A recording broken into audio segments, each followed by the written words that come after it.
Hello everyone, welcome to Anagani commerce students. ఇవాళ మనం CMA inter వాళ్ళకి ఫినాన్షియల్ అకౌంటింగ్ నుంచి previous paper June 2025 paper upload చేస్తున్నామండి. Already మనం ఎంసీక్యూస్ కంప్లీట్ చేసేసాము దీని నుంచి. అలాగే సెకండ్ క్వశ్చన్ అయిపోయిందండి. సెకండ్ క్వశ్చన్ లో మొత్తం 14 మార్క్స్ అయిపోయింది. తర్వాత థర్డ్ క్వశ్చన్ కూడా కంప్లీట్ చేసేసాం మనం. ఇప్పుడు వచ్చేటప్పటికి అంటే ఫోర్త్ క్వశ్చన్ కూడా అయిపోయింది. Second and third and fourth అంటే ఎంసీక్యూ నుంచి 30 మార్క్స్, తర్వాత సెకండ్ థర్డ్ అండ్ ఫోర్త్ అంటే 14 త్రీస్ ఆర్ 42 ప్లస్ ఒక 30 ఎంసీక్యూస్ మొత్తం వచ్చేటప్పటికి మనకి ఒక అంతేనా 30 plus 14 threes are 42 72 marks cover చేసేసామండి మనం. ఓకే, ఇప్పుడు ఫిఫ్త్ ప్రాబ్లము పార్ట్నర్షిప్ అకౌంట్ నుంచి అడ్మిషన్ ఇచ్చారండి. ఇది కూడా కంప్లీట్ అయితే మనకి ఎన్ని మార్క్స్ అంటే 76 ప్లస్ ఈ యొక్క 14 అంటే 80 మార్క్స్ కి మొత్తం మనం కవర్ చేసినట్టు అవుతుంది. చూడండి మనకు లైన్ గా ఎంసీక్యూస్ మొత్తం 30కి 30 మార్కులు కనుక మనం తెచ్చుకుంటే 15 ఇంటూ 2 30 మార్క్స్. ఓకేనా? 30 తర్వాత మనకి ఫండమెంటల్స్ ఆఫ్ అకౌంటింగ్, తర్వాత అకౌంటింగ్ స్టాండర్డ్ కనుక మనం చదువుకుంటే మనకి సెకండ్ క్వశ్చన్ కంప్లీట్ అయిపోతుంది. ఓకే, అంటే ఏంటి, సెకండ్ క్వశ్చన్ వచ్చేటప్పుడు మీకు 14 మార్క్స్, 30 ప్లస్ 14 44. దాని తర్వాత మనకి థర్డ్ క్వశ్చన్ లో ఏమి ఇచ్చారు, హయ్యర్ పర్చేజ్ నుంచి ఇన్సూరెన్స్ క్లైమ్స్ నుంచి అక్కడ 14 మార్క్స్. దాని తర్వాత వచ్చేటప్పటికి single entry system conversion method ఇచ్చారండి. 14 మూడు 42 ఒక 30 మొత్తం 72 మార్క్స్. 76 అన్నాం కదండి, సారీ 72 మార్క్స్. ఇప్పుడు చేసే ఫిఫ్త్ ప్రాబ్లం పార్ట్నర్షిప్ నుంచి కూడా మనం చేస్తే 14 మార్క్స్ అంటే మనకు టోటల్ గా వచ్చేటప్పటికి ఒక 86 మార్క్స్ కవర్ అయిపోతాయి. అంతేగా, ఇంకో 14 మార్క్స్ అయితే 100 మార్క్స్ పేపర్. అంటే ఎట్లా మనం ఆన్సర్ చేయాలి, ఏవేవి ఏ చాప్టర్స్ మనం తరవుగా అంటే అన్ని కూడా బల్క్ గా ఒక్కసారి మనకి ఎగ్జామ్ ముందు రోజు 2 డేస్ ముందు రివిజన్ చేసుకోవడానికి, రివిజనే కదండి మనం ఇక అప్పుడు చేసుకునేది. సో మనం ఏంటంటే సెలెక్టెడ్ గా ఎలా కవర్ చేస్తే మనం కంప్లీట్ చేస్తాము అనే దాన్ని ప్లాన్ చేసుకుని చేయడమే ఈ సిఏ కోర్సెస్. సిఏ అలాగే సిఎంఏ కోర్సెస్ డిగ్రీ కాదు కదండి, బీకామ్ అయితేనేమో మనం టోటల్ గా మొత్తం కూడా తక్కువ ఉంటుంది కాబట్టి మనం ఆన్సర్ చేసుకుంటాం. క్లియరా? ఇప్పుడు ఏంటి, ప్లాన్ గా చేసుకోవాలి. అలాగే అన్ని క్వశ్చన్స్ కి ఏమి వదలకుండా ఆన్సర్ చేసి వచ్చేటట్టుగా మన ప్రిపరేషన్ అనేది ఉండాలి. ఓకే అండి, స్క్రీన్ షేర్ చేద్దాము.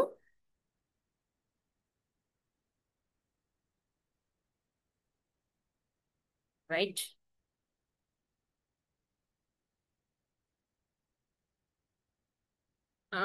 ఓకే, ఫిఫ్త్ ప్రాబ్లం ఇది చూద్దాం ఏం అడిగారు. జూన్ 2025 పేపర్ అండి ఇది. A and B are partners in a firm, sharing profits and losses in the ratio of 3:2. Their financial position as at 31st March 2025 was as follows. ఇదిగోండి, A B partners 3:2 రేషియోలో distribute చేసుకుంటున్నారు. వీళ్ళు new partner ని admit చేసుకుంటున్నారు. ఎందుకంటే చూద్దాం, మనకి సమ్లో ఇక్కడ కింద చెప్తారు. లయబిలిటీస్ ఇచ్చారండి. సండ్రీ క్రెడిటార్స్ ఏస్ క్యాపిటల్ బీస్ క్యాపిటల్, అలాగే టోటల్ అమౌంట్ ఇది. ఇది టోటల్ అమౌంట్. తర్వాత cash in hand 30,000, sundry debtors 46,000 total అయితే దాంట్లో ప్రొవిజన్ 2,000 రూపీస్ లెస్ చేస్తే 44,000 రూపీస్ చూపించారండి ఇక్కడ debtors. Stock in trade 21,500 rupees, fixtures and fittings 500 rupees, profit and loss ఇదిగోండి, profit and loss 8,000 rupees asset లో ఇచ్చారు. అంటే డెబిట్ బ్యాలెన్స్ అనమాట ఇది, డెబిట్ బ్యాలెన్స్. డెబిట్ బ్యాలెన్స్ అంటే ఇక్కడ మీనింగ్ ఏంటంటే వాళ్ళకి లాస్ వచ్చింది. లాస్ వచ్చింది కాబట్టి పార్ట్నర్సే సంస్థలోనికి ఈ అమౌంట్ ని తీసుకొచ్చి ఆ లాస్ ని పూడ్చాలి. ఓకేనా? భర్తీ చేయాలన్నమాట. అదే నీకు పిఎండ్ఎల్ అకౌంట్ ఇక్కడ ఉంటే గనక అన్డిస్ట్రిబ్యూటెడ్ ప్రాఫిట్స్ అనమాట. ప్రాఫిట్స్ ఏవైతే పంచుకోలేదో అవి, అలాగే రిజర్వులు అవన్నీ కూడా ఇక్కడ ఉంటాయి. ఇక్కడ మనకి రిజర్వ్ కూడా ఉండదండి. ఎందుకు ఉండదంటే అసలే ప్రాఫిట్స్ లో లేదు, లాస్ లో నడుస్తుంది కాబట్టి ఇది డెబిట్ బ్యాలెన్స్ అంటారు. దీన్ని profit and loss account debit balance అంటామండి. ఓకేనా? దీన్ని ఎలా ట్రీట్ చేయాలో చెప్తాను నేను, దీని treatment next. On 1st April 2025, C is admitted under the following terms.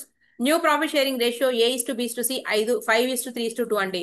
Old profit sharing ratio వచ్చేటప్పటికి ఎంత అన్నారండి? 3:2. ఓల్డ్ ప్రాఫిట్ షేరింగ్ రేషియో వచ్చేటప్పటికి 3:5.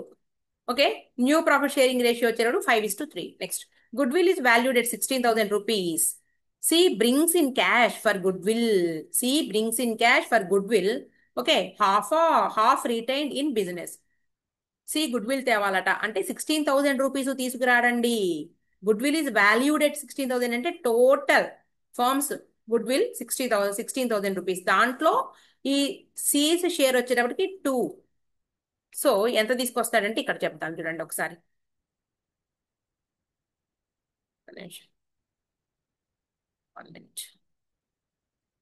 Firms total good will firms total good will ఎంత వాల్యూ చేశారండి? రూపీస్ 16,000. సీస్ షేర్ రూపీస్ 1 5:3:2 కదండి, 2/5 of 16,000 అంటే Cs share 8,000 rupees. ఇది తీసుకొస్తాడు. అయితే ఏమంటున్నారు ఇక్కడ? For good will half retain in business. ఈ సి తెచ్చేదాన్ని ఈ ఏ అండ్ బి డిస్ట్రిబ్యూట్ చేసుకుంటారండి. ఏ అండ్ బి డిస్ట్రిబ్యూట్ చేసుకుంటారు. అది ఎలా డిస్ట్రిబ్యూట్ చేసుకుంటారు అనేది మనం చూద్దాం తర్వాత. ఓకేనా? తర్వాత హాఫ్ మాత్రమే మనం బిజినెస్ లో రీటైన్ చేయమన్నారు, అంటే హాఫ్ వాళ్ళ ఇంటికి పట్టుకుపోతారని మనం అనుకోవాలి. తర్వాత 4,000 bad debts are to be written off. Bad debts 4,000 అట. Provision for bad debts to be raised to 10% అటండి. చేద్దాం. Stock in trade is revalued at 28,000 rupees. Already మనకి బ్యాలెన్స్ షీట్ లో స్టాక్ ఇన్ ట్రేడ్ ఇచ్చారండి 21,000 రూపీస్. ఇంకా remaining ఏమంటున్నారు అంటే 28,000 rupees కి దాన్ని పెంచమంటున్నారు. Fixtures and fittings are to be reduced to 300. 300 రూపాయలకి చేయమంటున్నారండి. 300 రూపాయల వరకు తగ్గించాలట. అంటే 500 రూపీస్ ఉన్న దాన్ని 300 రూపాయలు చేయాలి అంటే ఈసారి బ్యాలెన్స్ షీట్ లో 300 రూపాయలు చూపించాలి అంటే 200 రూపాయలు మనం రీవాల్యుయేషన్ అకౌంట్ లో డెబిట్ రాసుకుంటాం. C is to bring cash to make his capital equal to 1/5 of combined adjusted capitals of A and B. Okay, C ఎంత క్యాపిటల్ తేవాలో చెప్పలేదండి, కానీ ఒకటి చెప్పారు. ఏమని? ఏ అండ్ బి ల క్యాపిటల్ అకౌంట్స్ వేసిన తర్వాత, ఈ క్యాపిటల్ అకౌంట్స్ అడ్జస్ట్ చేసిన తర్వాత వీళ్ళిద్దరి కంబైన్డ్ అమౌంట్ లో 1/5 తేవాలి అనేసి. రైట్? అంటే ఏంటి? క్యాపిటల్ అకౌంట్స్ వేసేదాకా మనకు తెలియదు సి తీసుకొచ్చేటటువంటి క్యాపిటల్. ఇది సమ్. ఏమడిగారు? Revaluation account, partners capital accounts and new balance sheet of the firm as on 1st April 2025. ఈ మూడు అడిగారండి. ఇంకా మిగిలింది ఏమైనా కానీ ఉంటే గనక అవన్నీ కూడా మనకి వర్కింగ్ నోట్స్ కిందకు వచ్చేస్తాయి. సో ఇది తీసేద్దామండి. పైన మనం ఆల్రెడీ ప్రీవియస్ వీడియోలో నేను చేశాను. స్టూడెంట్స్, అనగాని కామర్స్ ఛానల్ అండి మంది. నేను ఇంకో ఛానల్ కూడా స్టార్ట్ చేశాము. అది ఏంటంటే ఇది సిఏ సిఎంఏ కోర్సులు కాబట్టి దీంట్లో మళ్ళీ బీకామ్ వాళ్ళే కలిపితే మళ్ళీ అంత కన్ఫ్యూజ్ గా ఉంటుందనేసి నేను బీకామ్ స్టూడెంట్స్ ఎవరైతే ఉన్నారో బీకామ్ బీబీఏ అలాగే సిఈసి ఎంఈసి గ్రూప్ వాళ్ళ కోసం ఇంకో ఛానల్ స్టార్ట్ చేశామండి. అది అనగాని కామర్స్ 2 అండి. మీరు ఎవరైనా నాన్ కామర్స్ స్టూడెంట్స్ ఉంటే కనుక, CMA course or CA course తీసుకున్న నాన్ కామర్స్ స్టూడెంట్స్ ఉంటే కనుక చాలా చాలా యూజ్ అవుతుందండి. ఆ బేసిక్స్ చూస్తే అనగాని కామర్స్ 2, మనదేమో అనగాని కామర్స్ ఓన్లీ. ఓకే, ఇప్పుడు మనం స్టార్ట్ చేద్దామండి.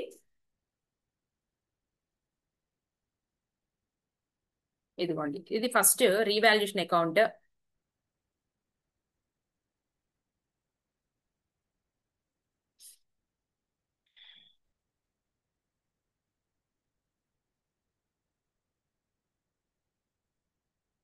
రీవాల్యుయేషన్ అకౌంట్ అండి ఇది.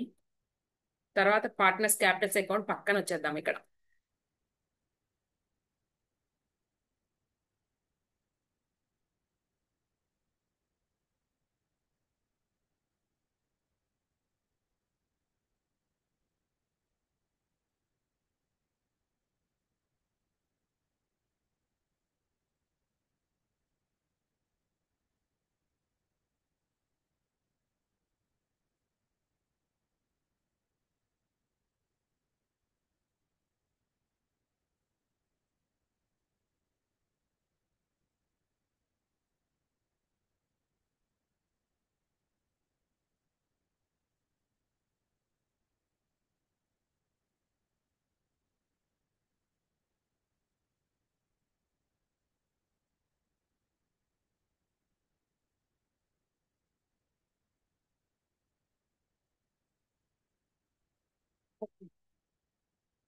Next balance sheet. రిమైనింగ్ అన్ని కూడా మనకి వర్కింగ్ నోట్స్.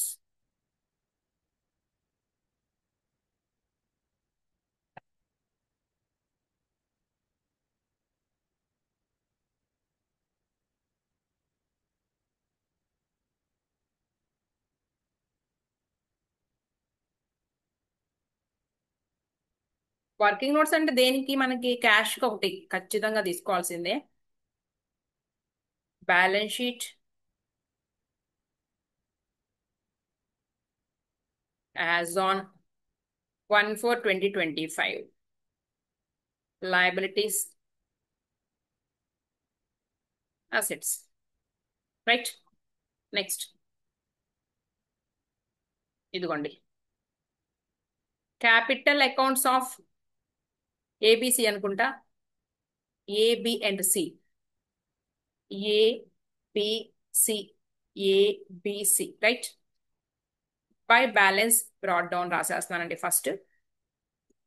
ఓకే. నెక్స్ట్ ఇది revaluation account. Revaluation account start చేద్దాం. వర్కింగ్ నోట్స్ ఏదైనా ఉందంటే కనుక మనకి క్యాష్ బుక్ అవసరం అవుతుంది. Working notes.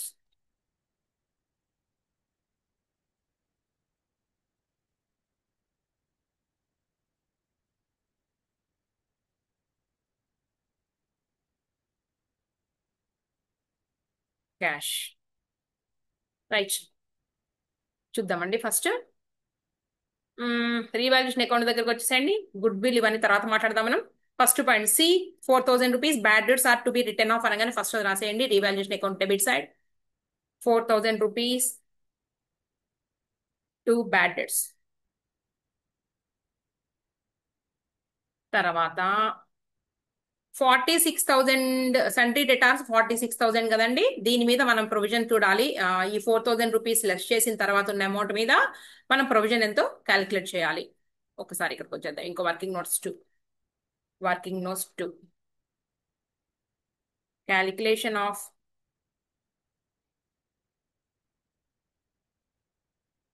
Provision for bad debts. For bad debts మొత్తం టోటల్ 46,000 రూపీస్ డెటార్స్. దీంట్లో నుంచి లెస్ చేయండి. ఏం లెస్ చేస్తారండి? 4,000 రూపీస్ బ్యాడ్ డెట్స్ లెస్ చేస్తే 42,000 వచ్చింది. దీని మీద మనకి 10% ప్రొవైడ్ చేయమన్నారు, అంటే 4,200 రూపీస్ రైట్. ఆల్రెడీ మనకి ఫామ్ లో ఉందండి, ఇదిగోండి 2,000 రూపీస్ ప్రొవైడ్ చేశారు. సో దాంట్లో నుంచి మనం లెస్ చేసి చూపించుకోవాలి కాబట్టి 2 ఇక్కడ రాద్దాం. Provision for bad debts 4,200 minus ఇంతేనా మనకు వచ్చింది లేదా? కనీసం అంతే. 4,200 మైనస్ 2,000 ఇక్కడ 2,000. సో 2,200 రూపీస్ ప్రొవిజన్ ప్రొవైడ్ చేశాను. నెక్స్ట్ ఇంకా ఇంకా చూడండి లైన్ గా. Stock in trade is రీవాల్యూడ్ at 28,000 rupees. ఇక్కడ ఎంత ఉందండి? 21,500. సో ఇంక్రీజ్ అయింది కాబట్టి మనకి ఇదిగోండి by stock in trade 28,000 minus 21,500. 7,500 ఏనా? కాదు, 6,500. అంతే, 6,500 rupees. Next point fixtures and fittings are to be reduced to 300 rupees. Already 500 ఉంది, 300కి తేవాలట. టు ఫిక్చర్స్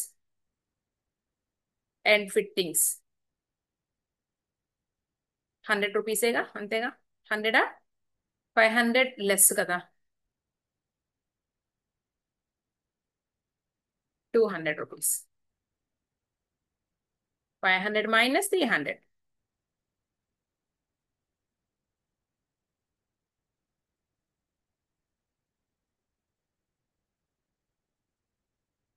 నెక్స్ట్ చూద్దామండి. సిఈస్ అయిపోయినాయి, ఇంకేం లేవు. సో రీవాల్యుయేషన్ అకౌంట్ క్లోజ్ చేస్తే మనకి ఎంత అమౌంట్ వస్తుంది? 4,000 plus 200 plus 200 is equal to 6,400. Debit side, credit side is more than debit side. So 6,500 less 6,400. So 100 rupees profit. Profit is distributed among ఎవరి మధ్య అండి? Among between old partners. A capital account, B capital account in the ratio 3:5 in old profit sharing ratio 3:5. ఓకేనా? 3:5 అంటే 100 into 3/5 కదా, 60. 100 into 3/5 అండి, 60 40. Right. వెంటనే మనం ఏం చేస్తున్నామండి ఇక్కడ పార్ట్నర్స్ క్యాపిటల్ అకౌంట్స్ లో to revaluation by revaluation account వీళ్ళ బ్యాలెన్స్లు తీసుకురాలేదు కదా. సో ఏస్ క్యాపిటల్ 24,000, బీస్ క్యాపిటల్ 60,000. ఏస్ capital 24, B's 60,000. 24,000 rupees, 60,000, 60 rupees, 40 rupees. Next P and L account ఏం చెప్పానండి నేను, డెబిట్ బ్యాలెన్స్ చూపిస్తుంది. To P and L account debit balance చూపిస్తుంది అంటే వీళ్ళ పార్ట్నర్స్ అకౌంట్స్ తగ్గిపోవాలని డెబిట్ సైడ్ రాసుకుంటాం కదా. 8,000 rupees P and L account, 8,000 rupees. 8,000 rupees distribute చేయండి ఇద్దరికి కూడా 3:3/5 ఒకళ్ళకి, ఇంకొకటికి 2/5. 2/5. 8,000 into 3/5,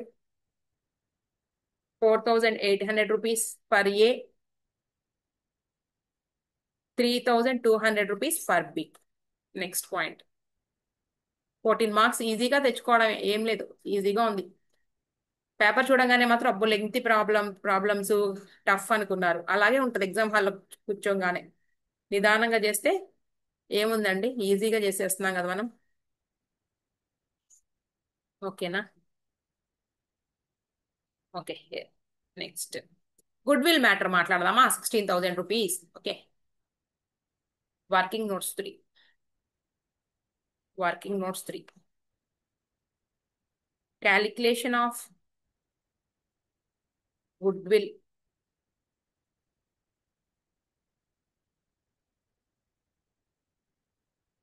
Calculation of C's share of goodwill. C's share of goodwill. Okay. Total goodwill of the firm. చూడండి స్టెప్స్ ఎలా రాస్తున్నాను. రూపీస్ 16,000. క్లియరా? C's share 1/5, 2/5, 2/5 of rupees 16,000. 16,000 into 2/5 is equal to 6,000. 16,000 అనండి. 5 ఎంత 10 new profit sharing ratio is ఎక్కడుందండి? New profit ఇదిగో 5:3:2. 5:3:2. So 2/10, not 5, 2/10. 16,000 into 2/10 is equal to 3,200 rupees. ఓకేనా? వీళ్ళు దీన్ని గెయినింగ్ రేషియోలో డిస్ట్రిబ్యూట్ చేసుకుంటారా, సాక్రిఫైస్ రేషియోలోనా చెప్పాలి. ఇక్కడ మనకి పార్ట్నర్ రిటైర్మెంట్ కాదు, పార్ట్నర్ అడ్మిషన్. అవునా? అడ్మిట్ అవుతున్నాడు అంటే ఏ అండ్ సి వీళ్ళు వాళ్ళ షేర్ని ఏం చేస్తున్నారండి, సాక్రిఫైస్ చేస్తున్నారు వాళ్ళ వాటాని. అవునా? వీళ్ళు సాక్రిఫైస్ చేస్తున్నారు వాళ్ళ వాటాని. సో అందుకు గాను వీళ్ళకి ఈ 3,200 రూపీస్లో షేర్ అనేది ఎవరు ఇవ్వాలి అంటే సి ఇవ్వాలి. సో మనం కనుక్కుందాం. ఓల్డ్ షేర్ ఎక్కువ ఉంటుంది కదండి, మైనస్ న్యూ షేర్. ఫస్ట్ ఏ, తర్వాత బి అందామండి. ఏస్ ఓల్డ్ షేర్ 3:5 కదండి. రెండోది వచ్చేటప్పటికి 5:3:2 ఇది. సో ఏ వచ్చి 3/8, అలాగే బి 5/8 మైనస్ 5/10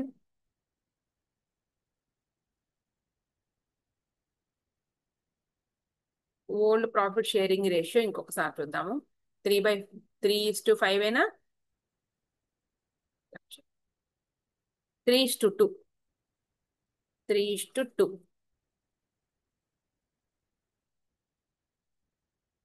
3:2. ఇక్కడ రైటే రాస్తున్నాం మనం, రైటే 3:2. సో 3/2, 5/2.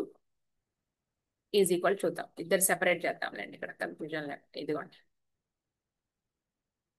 -3/10. ఓకేనా? నెక్స్ట్ స్టెప్ ఇక్కడ కింద తీసుకుంటున్నా చూడండి. 10, 2 5s are.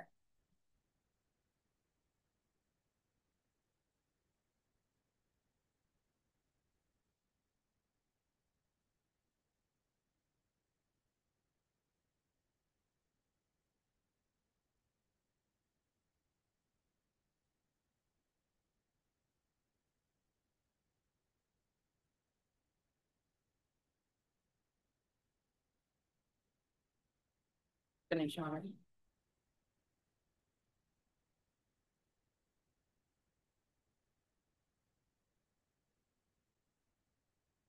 Three is to two old profit sharing ratio కదా, 3/5 కదండి. మనం ఏంటి ఎంత వేసాను, రైటేనా నేను వేసింది? 3/5 మైనస్ 5/10 కదా. ఎంత తీసుకున్నాం మనం? 3/5 తీసుకున్నామా లేదా? 3/2 ఏంటండి? 3/2 మధ్యలో 3/5 మైనస్ 5/10, అలాగే sorry, old profit sharing ratio 3:2 కదా. 3/5 మైనస్ 5/10, 2/5 మైనస్ 3/10, 6 మైనస్ 5, ఇక్కడ వచ్చేటప్పటికి 4 మైనస్ 3 ఈజ్ ఈక్వల్ టు 1/10, ఇక్కడ 1/10, 1:1, 1:1. ఇది రేషియో, డిస్ట్రిబ్యూట్ చేసుకోవాల్సిన రేషియో 1:1. సో ఏ షేర్ వచ్చేటప్పటికి 3,200 ఇంటూ 1:1 అంటే ఉంది హాఫ్, ఇక్కడ హాఫ్. అలాగే బీస్ షేర్ వచ్చేటప్పటికి గుడ్ విల్ లో 3,200 ఇంటూ హాఫ్, 1,600 ఒకళ్ళకైతే, ఇంకొకళ్ళకి కూడా 1,600. ఓకే, దీంట్లో సగం సగం తీసుకెళ్ళిపోతున్నారు. అది ఎలా అనేది నేను సమ్లో చూపిస్తాను మీకు. రండి ఇక్కడికి. ఇదిగోండి పార్ట్నర్స్ క్యాపిటల్ అకౌంట్ లో, ఇదిగోండి బై, వాడు క్యాష్ రూపంలో తెస్తున్నాడు కాబట్టి వీటి క్యాష్ బై క్యాష్ బ్రాకెట్లో రాసుకోండి. Good will 1,600, 1,600. ఓకే, దీన్ని మళ్ళీ ఇక్కడ 2 క్యాష్ తీసుకెళ్ళిపోతున్నారు కదండి. గుడ్ విల్ 800, సగం సగం అనమాట, half of the good will అన్నారు కదండి. ఇలా ట్రీట్మెంట్ అనేది ఇలా ఉంటుంది.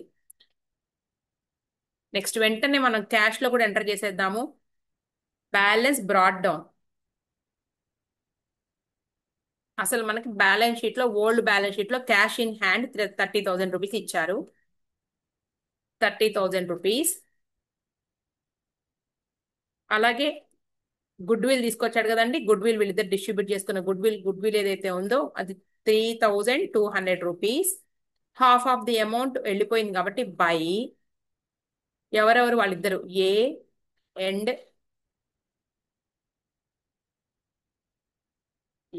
అండ్ బి కలిపి రాసేద్దాం. 1,600 రూపీస్. క్లియరా? ఇప్పుడు మనం సీస్ క్యాపిటల్ రాయాలి, ఫైండ్ అవుట్ చేద్దాం. చేస్తే అప్పుడు క్యాష్ తెలుస్తుంది ఇక్కడ. ఇంతే సింపుల్ గా. ఓకే, ఇంకా రండి సమ్లోకి. ఇక్కడ ఏమన్నారు చూడండి, అయిపోయినాయి అన్ని. లైన్ గా చూసుకోండి ఒక్కోసారి. Goodwill is valued 4,000 rupees, bad debts, stock in trade, fixtures. C is to bring cash to make his capital equal to 1/5 share of combined adjusted capitals of A and B. Adjusted capitals అంట, adjust చేసేద్దాం ఇక. ఇదిగోండి వీళ్ళిద్దరు Capitals adjust చేద్దామండి. So ఇక్కడ మనం ఏమి calculate చేయొద్దు, మొత్తం చూద్దాం ఎంత అమౌంట్ ఉందో. Credit side 24,000 plus 60 plus 1,600 is equal to, ఇక్కడ రాసేయచ్చండి ఎందుకంటే వీళ్ళది ఏమి అడ్జస్ట్ చేయమని లేదు కాబట్టి. 20 ఇంతే ఉండాలి వీళ్ళది, కొత్త వాడిని బట్టి వీళ్ళది ఇంతే ఉంచాలి, ఈసారి బ్యాలెన్స్ షీట్ లో అనలేదు కాబట్టి మనం చేసేయచ్చు. -4,800 మైనస్ 800 రూపీస్, 20,060 రూపీస్ అండి. Next 60,000 plus 40 plus 1,600 rupees is equal to 61,640. 61,640 minus 3,200 minus 800 rupees is equal to 57,640. ఓకేనా? ఇంతవరకు వచ్చిందిగా. ఇది వాళ్ళ balance to balance carried down అంటే న్యూ బ్యాలెన్స్ షీట్ లో తీసుకెళ్లే అమౌంట్. అయితే వీళ్ళిద్దరు కంబైన్డ్ క్యాపిటల్ లో 1/5 తీసుకురావాలట. సో వర్కింగ్ నోట్స్ కి వెళ్దాం. Working notes 4 calculation of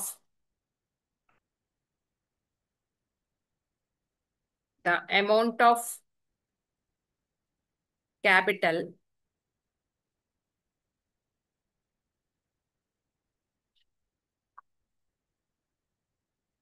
brought by the C నుంచి తేవాల్సినటువంటి క్యాపిటల్ అని చూద్దాం.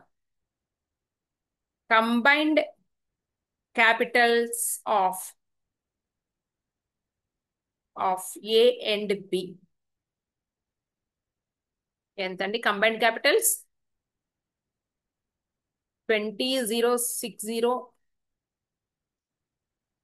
20,060 ప్లస్ ఇక్కడ క్యాల్సీలో ఉన్న దగ్గర 57,640. Total amount 777,00. ఓకేనా? దీనిలో 1/5 C's share of capital 1/5 of ఇది is equal to into 1/5 is equal to 15,540. ఇది క్లియరా? రైట్. క్యాష్ తీసుకొస్తున్నాడండి. 15,540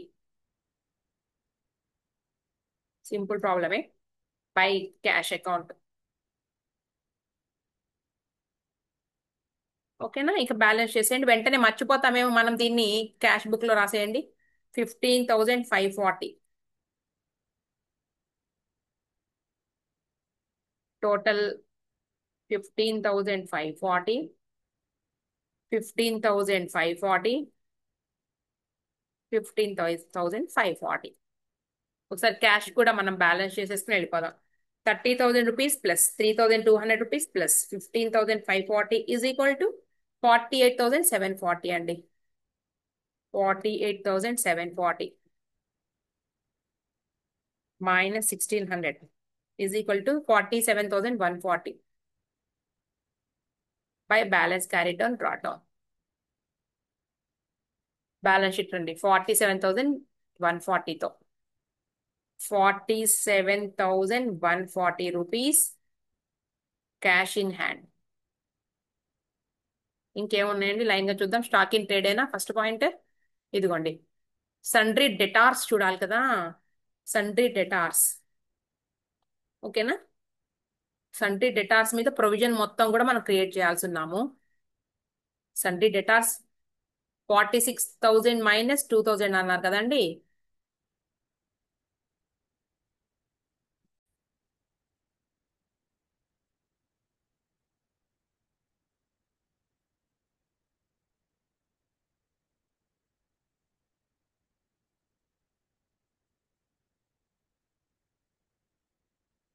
బ్యాలెన్స్ షీట్ లో చూడండి ఎంత ఉందో. 46,000 మైనస్ 2,000 అంటే 44,000 రూపీస్ కదా. 44,000 లో నుంచి మనం ప్రొవిజన్ ఉంది కదండి. ఇదిగోండి 46,000 రూపీస్ దీన్ని తీసుకుని దాంట్లోంచి 4,000 రూపీస్ బ్యాడ్ డెట్స్ లెస్ చేస్తే 42,000 వస్తుంది. దీంట్లో నుంచి ప్రొవిజన్ అంటే మీరు రీవాల్యుయేషన్ అకౌంట్ లో వేసుకుని 2,200 లెస్ చేయకూడదు. అసలు ప్రొవిజన్ ఎంత వచ్చింది మనకి? ప్రొవిజన్ 42,000 మీద మనం 10% ప్రొవిజన్ ప్రొవైడ్ చేసినప్పుడు 4,200 రూపీస్ వచ్చింది కదండి. దాన్ని లెస్ చేయాలి. ఇక్కడ పాయింట్ అది. 4,200 రూపీస్ ని లెస్ చేసి చూపించాలి. 42,000 minus 4,200 is equal to 37,800 rupees వస్తుందండి. అది మనం చేయాల్సిన ట్రీట్మెంట్. ఓకే. డెటార్స్